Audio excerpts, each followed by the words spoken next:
Namo Buddhaya. Welcome everyone to another video. In today's video, I'm going to discuss with you about 4 signs of a good-hearted friend. Now, it is very difficult to find a good friend in this society, right? As social beings, right, we need people around us. We need people to help us, right? We cannot live in this world alone. So that is why it is very important to have a good-hearted and a good friend to us. So Buddha said, if you have a good-hearted friend, it is a blessing to your life. Okay? So Buddha shared with us that there are 4 signs of a good-hearted friend. There are 4 signs of a good-hearted friend. So I'm going to discuss with you about these 4 signs in this video. Before starting this video, I want to share with you that a friendship is not always a one-sided thing, right? You cannot expect your friends to be nice to you or pleasant to you or helpful to you while you are not helping them, right? You cannot expect them to be nice while you are not becoming nice to them. So let's get into the first sign. The Buddha said a good-hearted friend is a good helper, right? He's willing to help you at any time in the life. Okay? And also Buddha said that he keeps eye on your life and your possessions. He don't like for you to find the misfortune, right? So he keeps eye on you when you are negligent and when you don't care about yourself and your possessions. He's always tried to protect them and protect yourself. So that is what you call a good helper.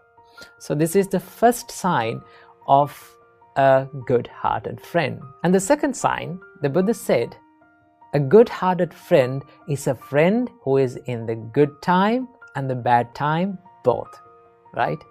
There are many friends around us when we have money and when we have possessions with us, when we don't find our misfortunes in life, right? When we don't have any problems.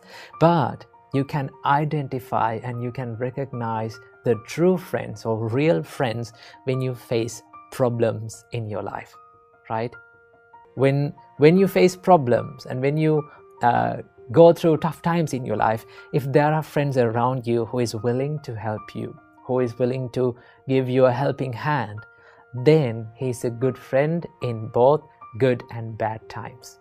So Buddha said, this is the sign of a good friend. He is a friend of you in your good time and bad time both. And the third sign is, the Buddha said, he is a good counselor, right? He guides you to the correct path. He shows you the correct things to do, right? He guides you to do the good things, not evil things. Whenever your friend finds that you're doing bad things, he always comes to you and say, no, you should not do this.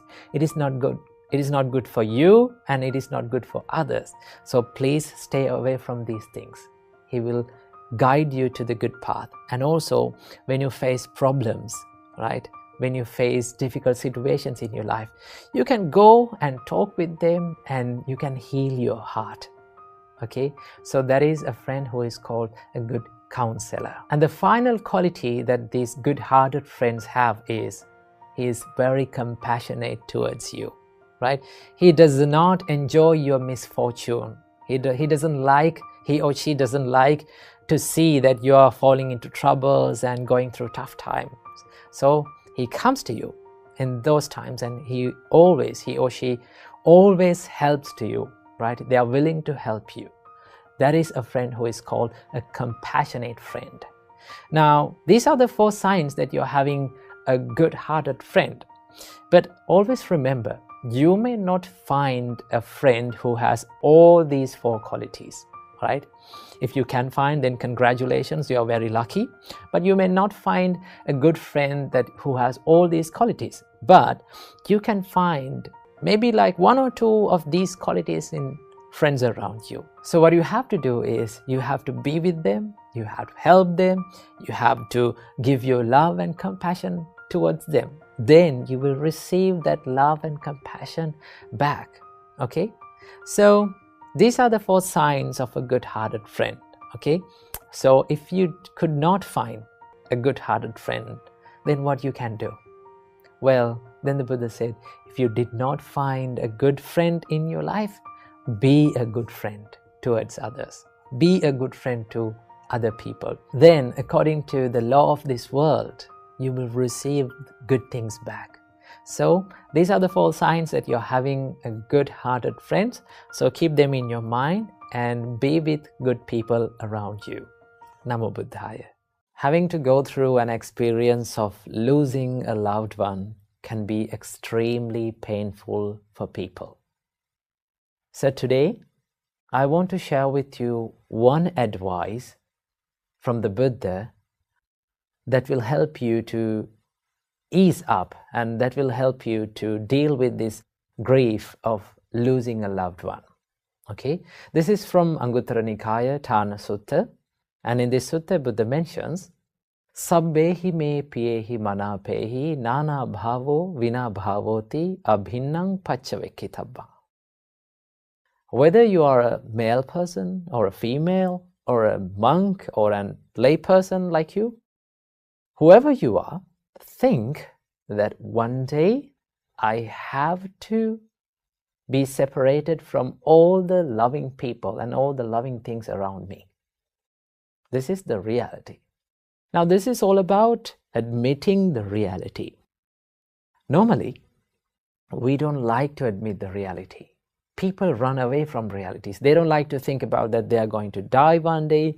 They don't like to think about that they are going to become old one day. They don't like to think about that they are going to be sick one day or get into diseases one day. So this is all about realities, right? In this life, in this very life, right, we all have to face this reality. Death, sickness, old age, losing loved ones. These are the realities that we cannot stop, no? You cannot stop it, I cannot stop it, no one can stop it in this world. So, one thing that Buddha tells us is, admit the reality. See the reality as it is and try to think about it. Okay, one day I have to be separated from all these people around me, right?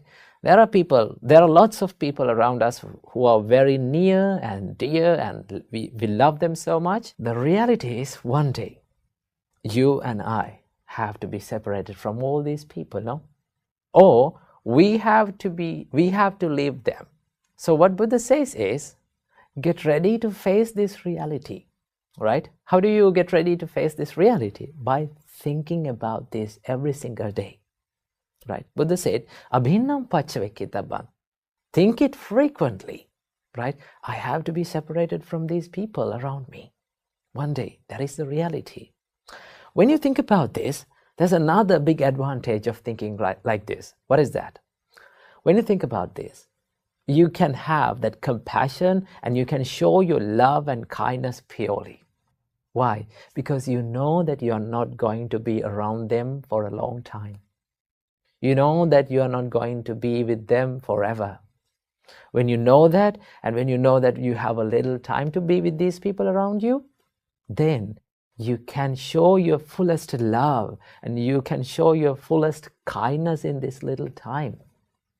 You do your best to do that, right? You do your best to show your love and kindness. So from now onwards, get ready to face this reality, right? When you get ready for that, when you face these situations in real life, you can face them with a strong mind. Most of the time, people face these situations unsuccessfully, all right? They often feel depressed, they become so much sad. Sometimes some people end up suiciding themselves, right? So when you make your mind and to face the reality, when you make your mind strong enough to face the reality, you can move on with your life and you can face that grief successfully. So think about the reality, don't run away from that, right? Then you will be able to create a happy and a peaceful mind in your life. Namo Buddhaya. Namo Buddhaya. Welcome to another video. In today's video, I'm going to introduce you to the most famous Buddhist text in this world.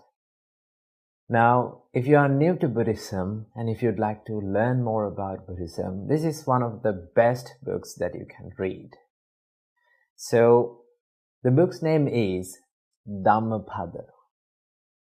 Now, what is Dhammapada? Dhammapada is a set of verses that was originally preached by the Buddha himself, and this Dhammapada contains 423 verses in it, and these 423 verses are divided into 26 chapters. So why Dhammapada is important? You know, for Hindus we have Gita, and in Christianity we have Bible, and in Islam we have Quran. Same like that, to the Buddhist world we have Dhammapada. Now, Dhammapada is not the only text that we have to learn Buddhism. There are many texts, but this is called as the handbook of Buddhists. Why it is called as handbook of Buddhists? If you went through 2-3 random pages and if you read on 2-3 verses, you can learn many life advices. You can learn many Dhamma facts about life. So that is why it is called the handbook of Buddhists. So that is why it is widely used, and this is the most famous Buddhist text in this world. So as an example, if you turn to a random page and if you read a verse, you can find something very valuable. Let's go for that. So in 236th verse, the Buddha says, "Make an island for yourself. Strive hard and become wise. Get rid of impurities and cleanse of stain. You shall enter the celestial abode of the noble ones." It goes like that. So if you turn to another random page and if you read a verse, it goes like this. "The good shine even more afar, like the Himalayan mountain. But the wicked are unseen, like the arrows shot in the night." So, if you turn to random pages and if you read, you can gain many life advices and many valuable Dhamma facts. So that is why we have to use this Dhammapada. If you are interested in using this Dhammapada, I will link down some links below that you can find Dhammapada and read it online also. And also there are some links that you can download the PDF file links down below. So this is the importance of Dhammapada, and that is why it is known as the most famous Buddhist books in this world. So that is the end of this little introduction video. So I hope you found something very valuable to your life. So practice Dhamma and practice good deeds. So I wish you all, may all of you be well and happy forever. Namo Buddhaya. Namo Buddhaya. Welcome and welcome back to another video. Today, I want to talk about something really important for all of our lives, especially in these days. And that is the things that we should not speak with others, according to Buddha's teachings. Now, at first, you might be thinking, well, I'm not a Buddhist, so why should I care about these things? Here's the thing. These principles can be applied to anyone's life, regardless of their religion or belief system. So that is why these speeches are called 4 unwholesome speeches. That is what Buddha said about these speeches. 4 unwholesome speeches. So without any further ado, let's dive in. First of all, we have lying. Now Buddha said, stay away from lying. Now I know we all have said white lies here and there in all of our lives, right? But whether it is a white lie, whether it is a black lie, grey lie, or a red lie, no matter what the lie is, lying itself can be so harmful for all of our lives. Why is that? When you lie, it destroys your trust.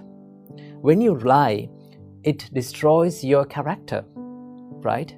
So that is why it is very important to have trust between people.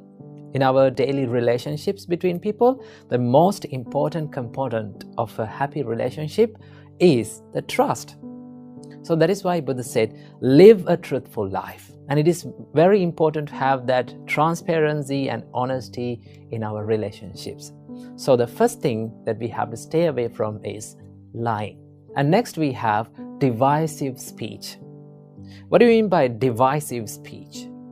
Divisive speech is all about creating drama between people or creating conflicts between people using your words, right? It can be gossiping or it can be talking behind someone's back, right? I must say that when you talk these words or when you use this divisive speech, it is not a good thing for your life. And also it is not a good thing for other people's relationships. So Buddha said, do not use this divisive speech. Do not break the relationships between people using your words. Most of the time, we use the divisive speech out of jealousy or out of anger. So that is why it's very important to stay away from divisive speech. And the third one is, Buddha said, stay away from harsh speech. Now, when someone is calling you or when someone is treating you with rude words, how do you feel? Now, we all have been in this receiving end of such speeches, no? How did you feel? We felt sad, we felt depressed, we felt down about ourselves. So that is why Buddha said, do not use your words to put someone down, right? Do not use your words out of anger. This is all about criticizing and name calling and putting someone else down with your words, right? So Buddha said, stay away from harsh speech. And finally, Buddha said, stay away from idle chatter. What do you mean by idle chatter? Idle chatter is all about speaking meaningless or useless things, right? Now, that doesn't say that we cannot have a small chat or a fun talk with people.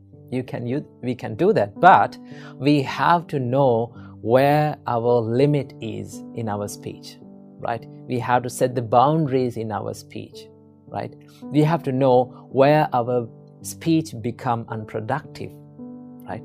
When you use these words, when you use your words in a meaningful way, you can create a positive life.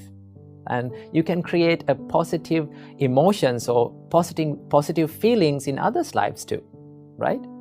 So these are the 4 unwholesome speeches that we have to stay away from, that our great teacher Supreme Buddha taught us according to the Buddha's teachings, right?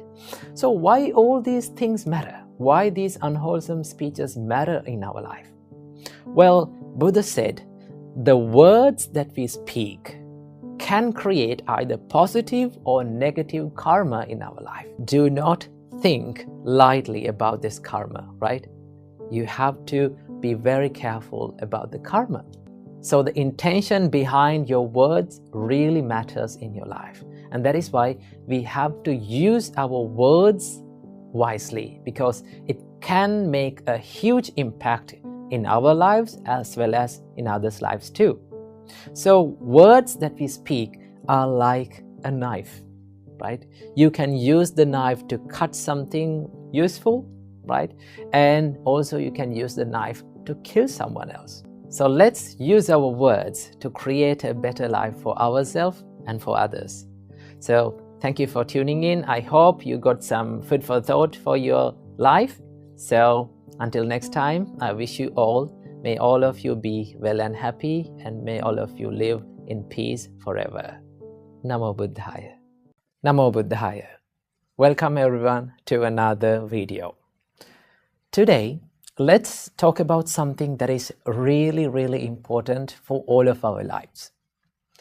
Now, if you want to be good at anything that you want to be good at, let's say if you're studying, or if you're meditating, or if you are someone who is practicing the spiritual path, what is that one quality that you have to have in your life to be a master of it?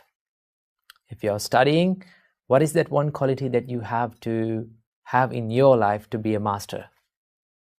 That is called consistency. Have you ever thought about why we are so good at bad habits or bad things? Bad things like anger, getting angry all the time, or feeling jealousy all the time, or bad things like procrastination or laziness. Why we are so good at these things?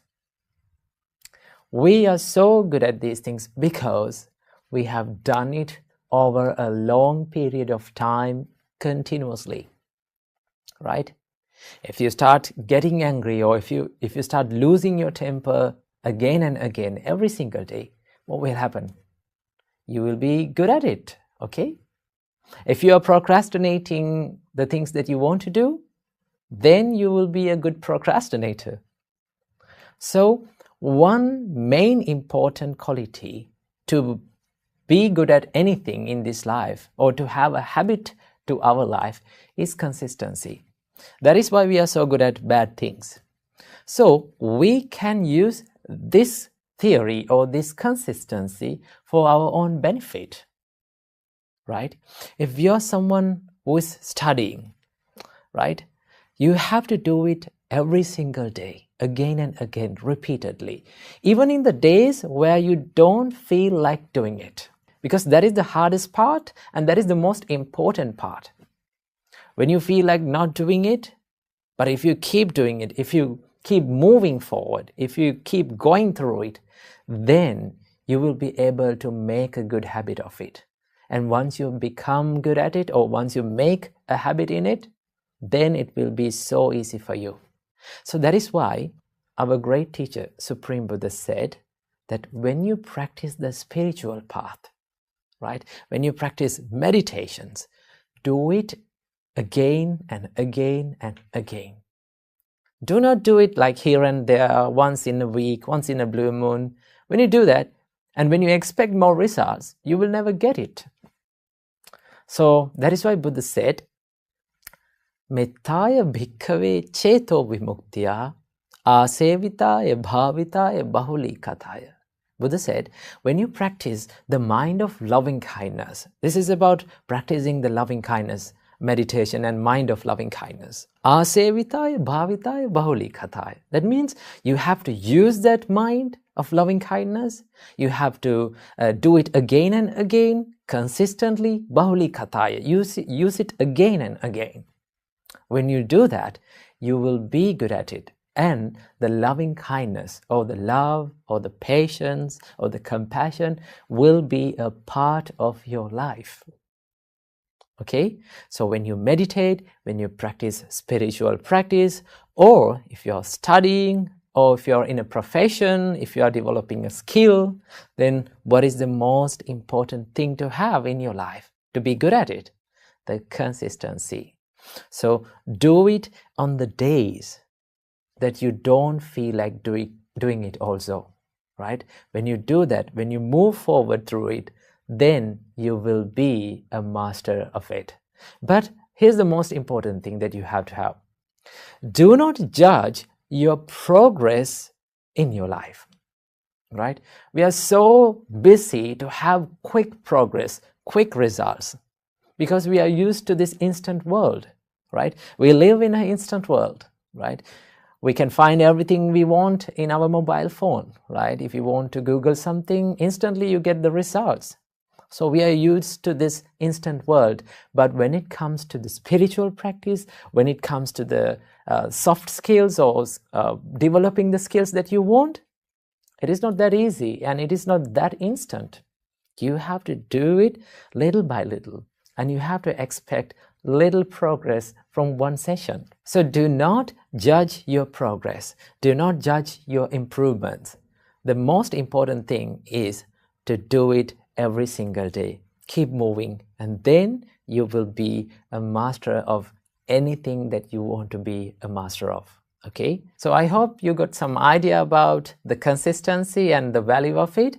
So keep practicing and keep doing these things. So I wish you all, may all of you be well and happy, and may all of you live in peace forever. Namo Buddhaya. Question: do you know about the green-eyed monster? The green-eyed monster is nothing but the jealousy that arises within our hearts. So today, we're going to talk about how to deal with jealousy that arises within our minds.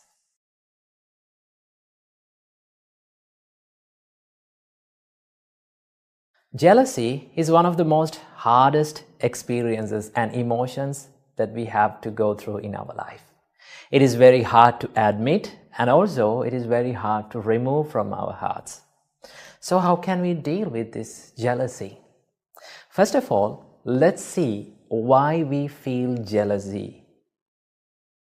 We often feel jealousy when we hear or when we see that someone is better than us. Someone is more capable than us. Someone is more smarter and genuine than us. Then we start to compare ourselves with that person, and we start to feel jealousy. So, what is the reason for this jealousness? When we explore the emotion of jealousy, we can find the selfishness or the self-centeredness is deeply rooted within this jealousness. That is why we feel jealousy all the time.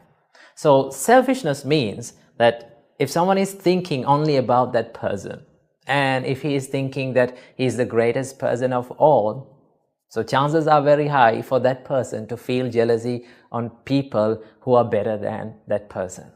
So how can we deal with this? And how can we stop this jealousness? There are a few things that you can do, right? The first thing that you should do is to admit that you are jealous of that person. In most of the time, when we feel jealous, we refuse to admit that we are jealous of that person. We hide our emotions and we make excuses for our own evil emotions.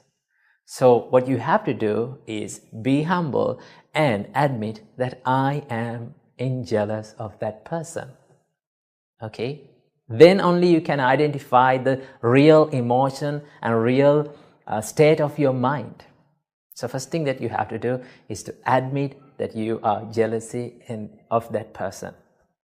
Second thing that you have to do is to realize that we all are different from one to another.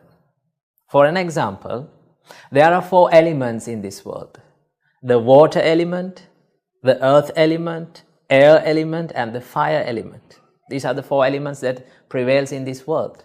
So if I ask from you, which one is the best element out of these 4? What is the answer of yours?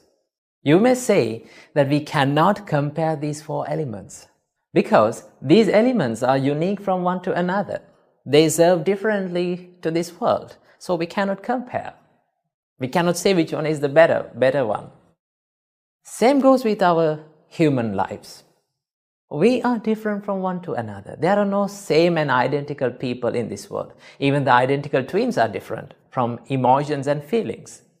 So that is why we should not compare ourselves with others, right? We all are different. And also you have to realize there is a person always in this world who is better than you, right?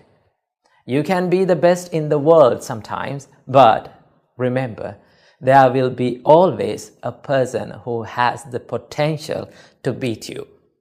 Instead of competing with others in the society, let's try to compete with ourselves, right? Let's try to battle with ourselves, and let's try to improve ourselves and bring the better version of ourselves daily, right? So that is what we have to do. Your competition should not be with the people who are around you, but your competition should be with the person who is inside yourself, right? Try to bring the better version of yourself every single day. When you're competing with yourself, there's no competition with others in the society, and you will never feel jealous on them, right? And also there's a special practice that our great teacher, Supreme Buddha, taught us to do whenever you feel jealousy. What is that? It is one of the most coolest practices in Buddhism. It is called mudita. The Pali word is called mudita.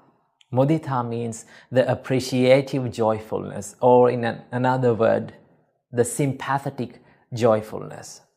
When you practice mudita, you will have the ability to wish the well-being of the people around you. Whether he or she is better than you or lower than you, you can have the ability to wish the well-being and the development and the success of the people. Right? These are the thoughts of mudita. So how can we practice these thoughts of mudita? There are a few simple things that you can do. Right? Try this out every single day. Whenever you get up from the bed in the morning, right? Just don't rush into distractions quickly. Just sit on the bed, close your eyes, and wish the well-being and the development and the success of all the beings in this world equally, right? You can close your eyes and think, may all beings in this world be well and happy. May they be successful in their life. May they be developed with the successness. When you think and when you mean these emotions from your heart, you can develop the mudita within you. And when you're going to the society and when you see the people who are better than you, who are more capable than you, then automatically the thoughts of mudita will come to you and it will take control of your emotions, right? So never let that green-eyed monster or the jealousy to take control over your mind. Instead of that, let's practice the mudita and let's wish the well-being of the people, right? So be a big fan of watching people and being happy by seeing they are growing up in their life and by seeing they are becoming successful in their life. Because at the end of our life, we all have to leave this world and we take nothing from this world, right? So that is why we need to collect more good deeds and we need to practice more good emotions within our hearts, okay? So never be jealous at people, because there's nothing good that we can gain by mere being jealous on other people, right? So practice mudita, appreciate and be happy by seeing the people growing up in their life. When you become happy by seeing the success of others, you can be happy about yourself also. Namo Buddhaya. Are you stuck in the past memories and regretting about what you have done in the past? Well, today we are going to talk about how to deal with miserable and painful past memories.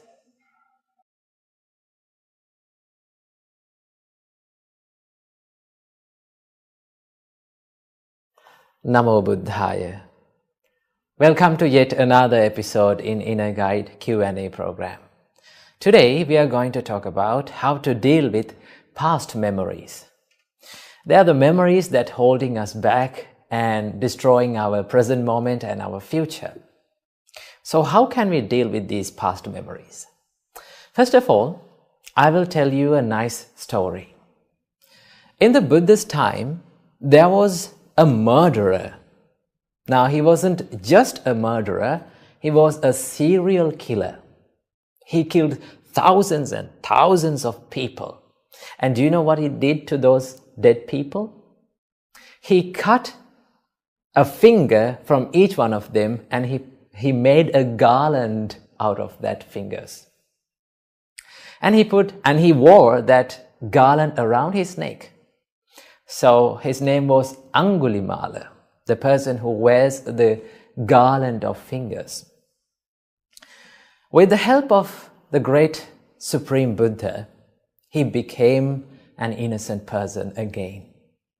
Before becoming a serial killer, he was just an innocent boy. But with the bad companionship, he became a serial killer. So with the Buddha's help, he became an innocent person again, and he became a monk.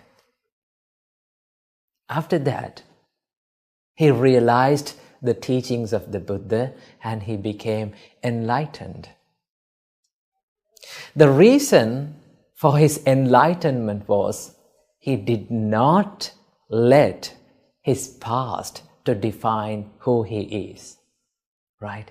He did not regret about what he has done in the past. Instead, he focused on the present moment.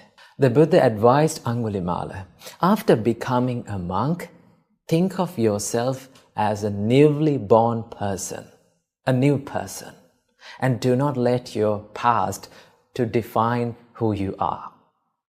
So he did meditations and he practiced the path of the Buddha and he became enlightened. So that was the little story. So what we can take from this little story? If you're holding onto the past and if you're letting your past to define who you are, right, you will never be the person that who you want to be. So remember, mistakes can happen by anyone. We make mistakes. That is why we are known as humans. Okay? So mistakes can happen. Even the good people make mistakes. That doesn't mean that they need to suffer and they need to regret about the things for the whole life. Right? We make mistakes, and what we have to do, we have to focus on the present moment. Think of yourself, now I have done a mistake in the past, but now what should I do to become a good person? When you think of that, you're focusing on the present moment. That is what you have to do. Every time you're regretting about the past memories, the things that has happened in the past, you are touching the wound of yourself. You know, the miserable moments that has happened in the past is like a wound. It takes time to heal. So if you keep on touching into that wound, it will never be healed. So what you have to do? Should you forget the past? Of course not. You should not forget the past, and you cannot forget the past. Remember, the more you try to forget the past, the more it will haunt your memories again and again. So what you have to do? You have to let your miserable and painful past memories to just fade away from your life, right? So to do that, you should not give much attention to the past miserable, painful memories, right? When we are not giving any attention to something, chances are very high for it to fade away from our memories. So what you have to do, just do not give any attention to those past memories, okay? And that is why our great teacher Supreme Buddha taught us in Bhaddekaratta Sutta, Atitang nanva gameya nappati kanke anagatang. Do not dwell on the past. Nappati kanke anagatang. Do not dream too much on the future. Yadati tang pahinatang apattancha anagatang. The past has gone now. It is over. And the future hasn't yet come. And Buddha said, Paccupannancha yo dhammang tattha tattha vipassati. You have to focus on the present moment and do what is right here, right now. So do not let the past to define who you are, and focus on the present moment and think, what can I do to become a better person now? Admit your faults. Learn from your past. Do not make it a wound and a painful situation. Just learn from it, right? And then you can think, what should I do to become a better person right here, right now? Right? When you do the good things and when you do the right thing in the present moment, your past will be a good one and your future will be also a good one. So what you have to do, you only own this present moment. Always keep it in your mind, right? The moment that you only own is this moment, right?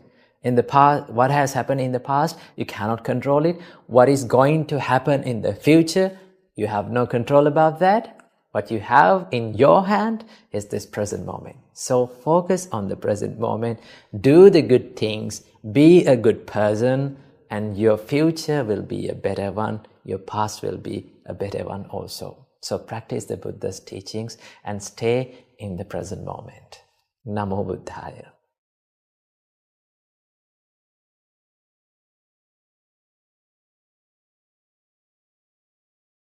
The sun rises from the east, and without stopping, it moves towards the west, and it sets in the evening. It is also like our life. We were born to this world, and from that day onwards, without stopping, we are moving towards the death. You and I are not dead yet, but we are dying without stopping. So today, let's talk about this important topic that many people doesn't like to talk about, the death. Well, most of us are scared of death. When you are in your families, when you're in your family with your family members, if you talk about death, what will happen? They will say that they will be offended, first of all, and they will say, no, you should not talk about death. Don't say that. So for ages and ages, death has been considered as something negative, something that is pessimistic, or something that people think that it is making our life very sad and sorrow and suffering. But in fact, the death is a very good teacher for all of us. And that is why the Buddha said, think about the death. Do not dodge that idea. Once our great teacher Supreme Buddha said, whether you are a male or a female, or a normal person, or a monk, or whoever you are, you have to think that you are a dying person. You are mortal and you are not escaped from death. That is what Buddha said. Why we should think about death? Why we should concentrate on our death? Well, is it making our life suffering, or is it make our life very negative? No. It is not the death that makes our life suffering or negative. It is the perspective that we are holding on to death makes us negative. So remember, we all should concentrate on our death and think about it. Always we have to think that I am a dying person. Today, I can face the death. There are many chances for that. So when we think about that, Buddha said, it says and it tells you, the death tells you that, hey, you have an expire date. You're not going to live forever on this world. No? You have a little time on this earth. So before you meet your death, you have to be a good person. You have to cultivate more good qualities in your life. You have to spread the love and affection and compassion towards this world, because that is why we are here for. So in this limited time, we have to do that. We have to cultivate more good qualities in our life, right? We have to be a good person to this world, because that will leave beautiful memories in the people's hearts. The Buddha said that people are intoxicated with their life, right? People think that they are not going to die. We oftenly do not feel that we are going to die, do we? No.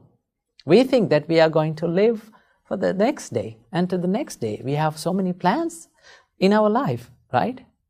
But from a split second, within a split second, everything can change. Okay? So that is why Buddha said, people are intoxicated with life And when they are intoxicated with life, what happens to you? You tend to do, and you are going to do the bad things or evil things from your body, from your speech, and from your mind.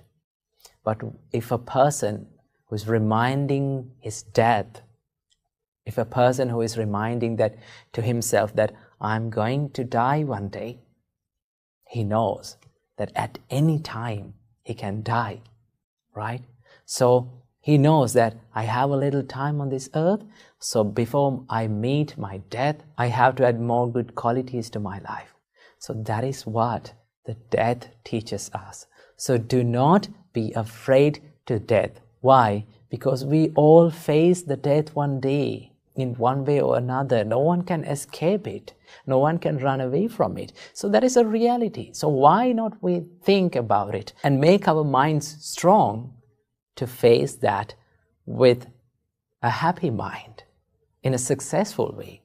So that is why the Buddha said to concentrate on death. So whenever you are possible, and every morning, think that today I might die. So if I'm going to die today, what are the things that I should do? I should give more love to my people around me. I should help them. Because at the end, these materialistic things that you are holding onto is not going to help you.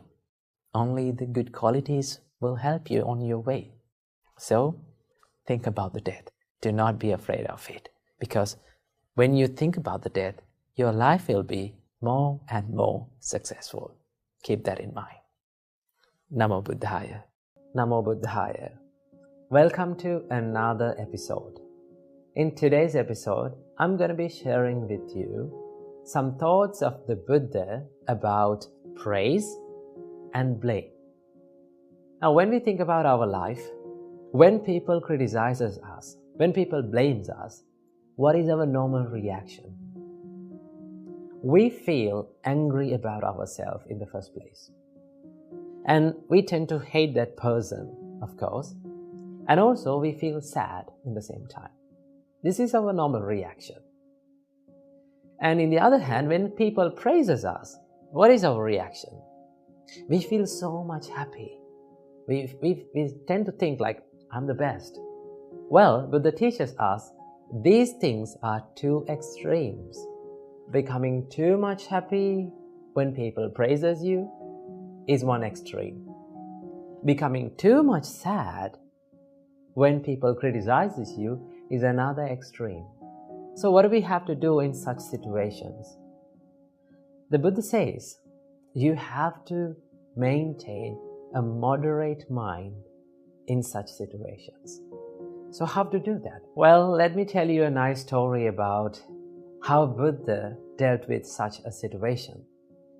One day, while the Buddha was walking down the street with a group of monks, two people came behind the Buddha and they started talking each other. One was praising the Buddha. One was saying so much good qualities and good things about the Buddha, and the other person started blaming the Buddha. He started criticizing the Buddha. But in that case, in that instance, Buddha didn't react to such things. What he did was he kept walking. He went his journey.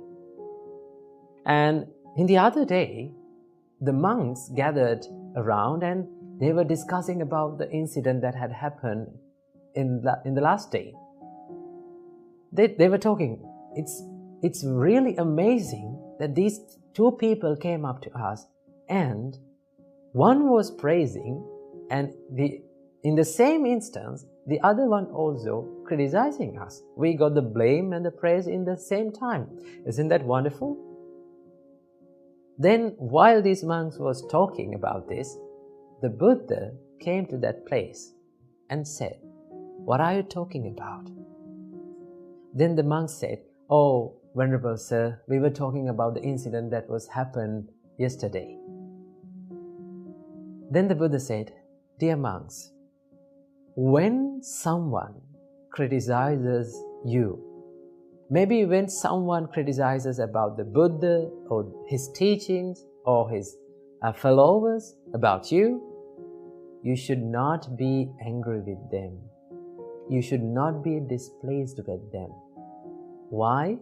Then the Buddha said, if you become angry, if your mind is covered with anger, what is happening within you is you lose the ability to decide whether that criticism or whether that blame is true or false. You cannot understand about that because your mind is covered with anger. Anger has overcome your mind. So with an angry mind, you cannot decide what is good or bad. So in that case, Buddha taught us, you should not be angry. And you should wisely reflect about what he or she is telling us. Whether that bad quality or whether that criticism, whether that fault is within us or not. You have to think like that. Right? If that fault or if that mistake is within you, then what do you have to do? You have to correct it. Make it correct. Develop your life. So that is one thing that you have to do. And if there is no such thing, or if that person is falsely accusing you, if there is no such mistake inside your mind, inside your life, and still that person is criticizing you, what do you have to do? Just let that go. Don't care about that because it is not in your life. You should not be angry. That is one thing that you have to do. When you practice in a such way, what happens to you is you maintain a moderate mind. You're not going to an extreme. You're not becoming too much angry. You're not feeling too much sad about yourself. That is one thing that we can do. And in the other hand, when people praises us, we become too much happy. The Buddha said, no, you should not be too much happy about that. The Buddha said, when someone praises you, when someone says good things about you, what do you have to do? Don't be too much happy, because when you become too much happy, it also acts as a hindrance to your mind. When you become overjoyed, you lose your ability to realize or find what is good or what is bad, whether that good thing is within my mind or not. You have to wisely reflect about your life. Is that good thing, is that good quality is within my mind or within my life? Am I doing that good thing or not? If you're doing that good thing, you don't want to be too much happy because it is already inside your life. You're doing that, right? So in that way, you're not becoming too much happy about the things, right? So these are the two extremes. When we bring our mind to the moderate way, not becoming too much happy, not becoming too much sad, then you can maintain a peaceful mind. Then you will not think about anyone or think about yourself that I am the best in the world. Because when people praises you, you think like, okay, I'm the best in here, right? That is not being humble. That is something like a swollen-headed person do, right? And the other hand, when people criticizes us, what you have to do, we should not be too much sad, right? If it is wrong, if the fault is within us, we have to correct it. And if the fault is not within us, just ignore it. That is what you have to do. So these are the thoughts of the Buddha about praise and blame. So practice this moderate mind whenever you are facing the praise and the blame in your life. Namo Buddhaya.